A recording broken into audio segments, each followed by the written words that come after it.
The big Swig roller is a medium weight roller class weapon that actually recently got a buff, which looks very minor on paper, but actually like changing the weapon enough that I think a version 2 of the gate is compared here. So yeah, let's get into it. First up, this is the paint. It's definitely the best painting roller out there. The well paint as well. Really white paint there. I feel like dropping from somewhere. It also like I don't think I can show that well here. Let's try from the grate, I guess.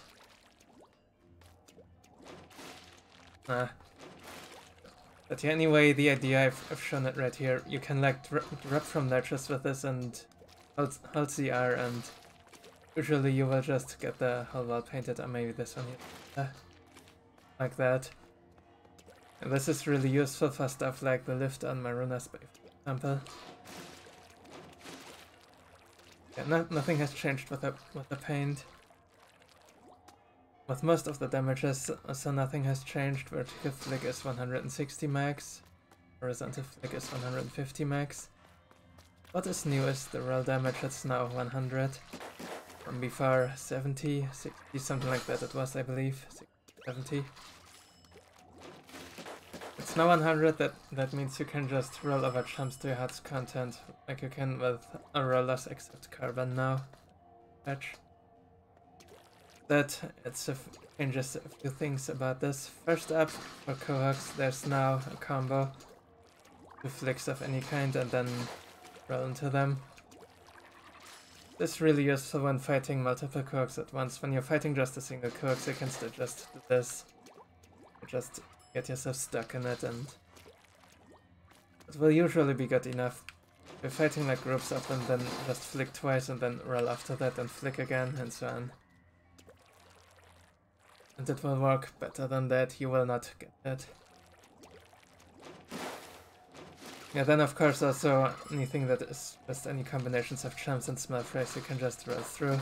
The reason why that is good is you look at my ink consumption here when I'm flicking. See, I get through my ink tank quite fast. When I'm instead just rolling, you see it like uses the ink a lot slower. The rolling is a lot cheaper than flicking. This weapon is a little bit infamous for not being very ink efficient. Well, so really getting to roll against more enemies really helps you keep more of your ink, so that you may have more bumps or even more fixed on the situations. Like that. But alright, that covers how you fight bosses. Let's talk about bosses. 500 HP bosses, same as before.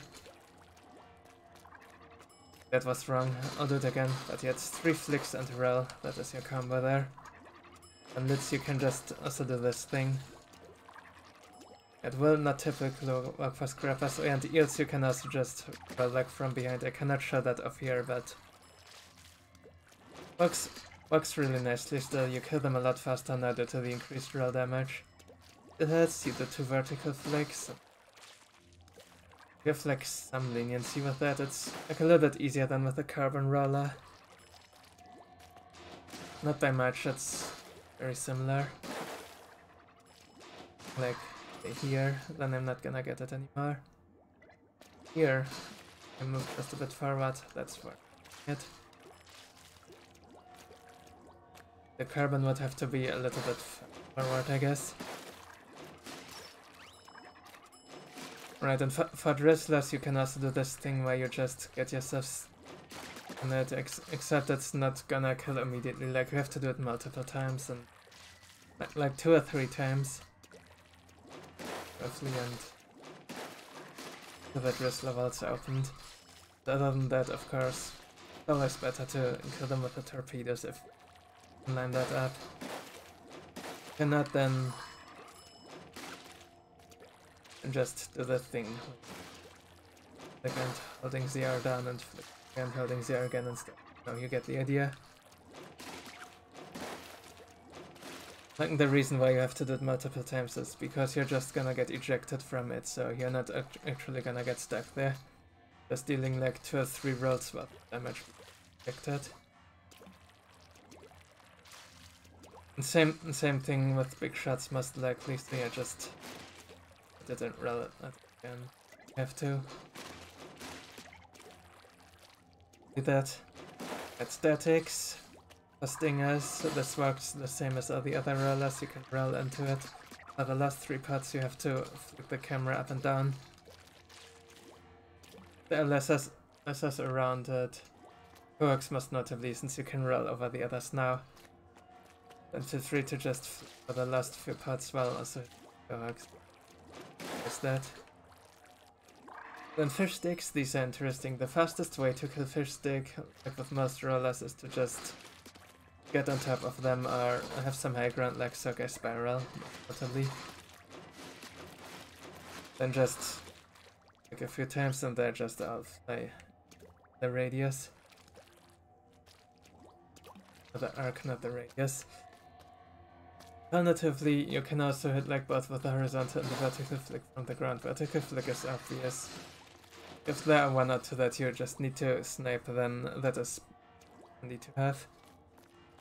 And the horizontal flick, the way you reach that on like flat ground, you press the R and then you jump immediately.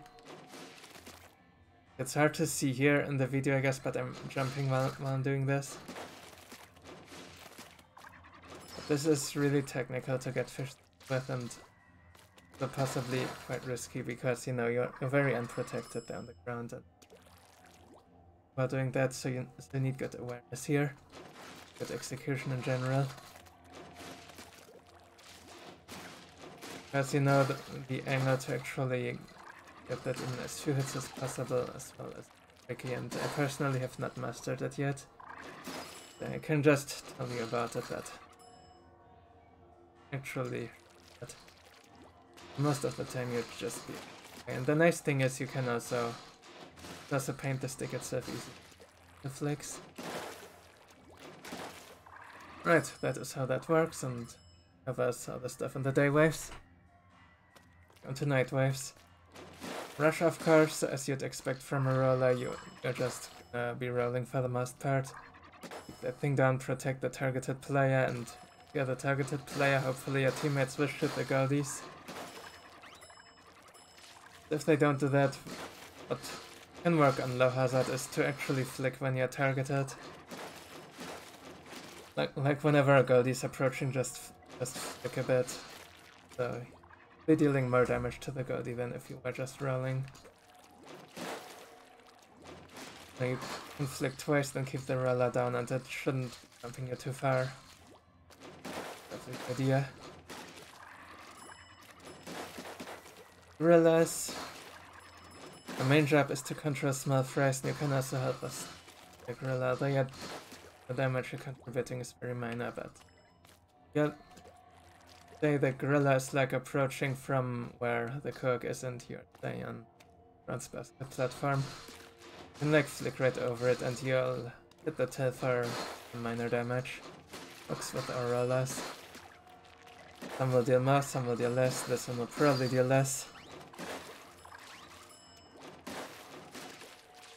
But yeah, and once it's done, just position yourself closely to the gorilla. You can flick or you can roll it, doesn't matter, but as long as you're the closest, the small fries will come to you and get caught by whatever attack you're doing.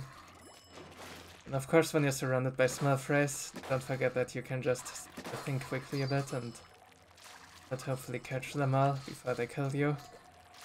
Do it fast enough, soon enough. Say. Mouths, get chumps, get small fries. Don't really bother with cohocks unless the whole weapon comp has absolutely nothing for it. Just do like bombs and egg throws when golden mouths are active. Other night waves, yeah, Seeking. Seeking, of course, you're a roller, so you wanna position yourself in front of the goldie and do this kind of thing, and hopefully stay on top of it for as long as you can. And if you lose the goldie, like reposition to do it again before it disappears. Ideal. Yeah, now it takes experience and eventually get that to do lag. So that's hopefully what also helps actually. What's even easier to do with this is you can like put the side of the roller into a wall while you're hitting the goalie with the roll. I cannot explain why that works or anything, but that is just this game's weird physics. So if you happen to have a goalie path that goes like right next to a well, then you bet. Like the most prominent example of this would be the Sagai spiral, exactly. Like when the goalie is going up or down the spiral, then here's that well right there, the path. Alright, that is all about the freshly upgraded Big Umbrella.